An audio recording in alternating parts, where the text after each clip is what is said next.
आप देख रहे हो राइडर 51 राकेश एंजेलो के साथ। तो चलिए आज की कहानी की ओर। मेरा नाम विवेक है, मैं टांगा चलाता हूँ। रविवार का दिन था। उस दिन लोग व्यवसाय से अवकाश लिए रहते थे, इसलिए मैं घर पर ही था। शाम के लगभग 6 बज रहे थे। तभी अचानक से रामू मेरे घर आया। रामू हमारे गांव का नहीं था, पर उसके खेत हमारे गांव में ही थे, जिस वजह से यह हमारे गांव में आता रहता था। रामू मेरे पास आकर बोलता है, अरे विवेक भाई, मेरे खेत में घास कटी रखी है, जरा आप मेरी घास को मेरे घर तो छोड़ दोगे? मैंने भी हाँ बोल दिया, क्योंकि उसका गांव हमारे गांव से लगभग 7 या 8 किलोमीटर की दूरी पर था। सोचा कि रात के 11 बजे से पहले घर लौट आ ही जाऊंगा। फिर मैं रामू के साथ उसके खेत चला जाता है। वहाँ उसके खेत की घास लोड करने में काफी समय लग गया था, वरना मैं घर टाइम पर आ ही जाता। फिर उसके खेत से रवाने हुए और हमें रामू के गांव पहुंचने में ही 10 बज गए थे।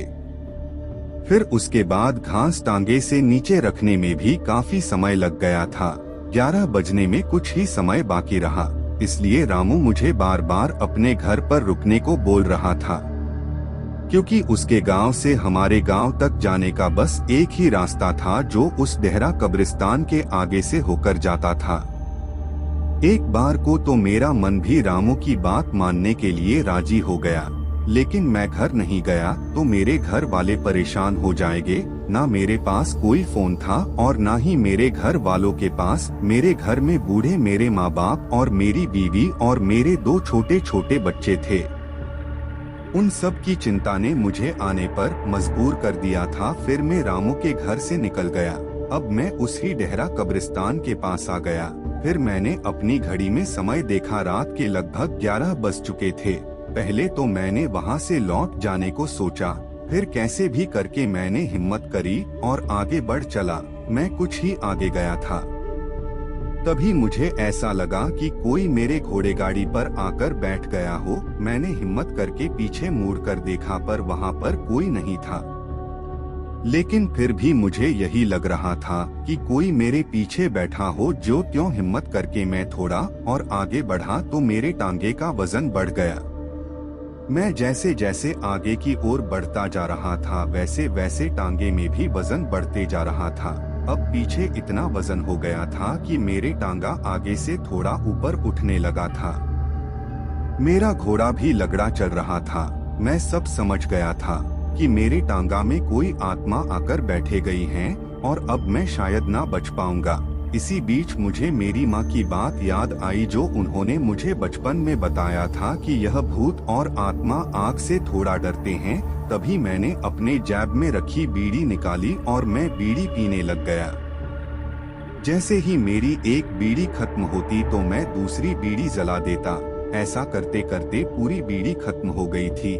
टांगे में इतना वजन हो रखा था कि घोड़ा भी बहुत धीरे धीरे चल रहा था, इसलिए मैं अभी तक कब्रिस्तान को आधा पार भी नहीं कर पाया था। ऊपर से सर्दी का समय था, इसलिए मैंने 2 या 3 कपड़े पहने थे। मुझे विचार आया कि वैसे तो मेरी पूरी बीड़ी खत्म हो गई, तो जो मैंने कंबल ओढ़ी हुई थी उसे उतार दूं, उस पर आग लगा दूं। फिर कंबल भी आग में जलकर खत्म होने ही वाली थी, तो मैंने अपना स्वेटर खोलकर उसे भी उस आग के अंदर जला दिया।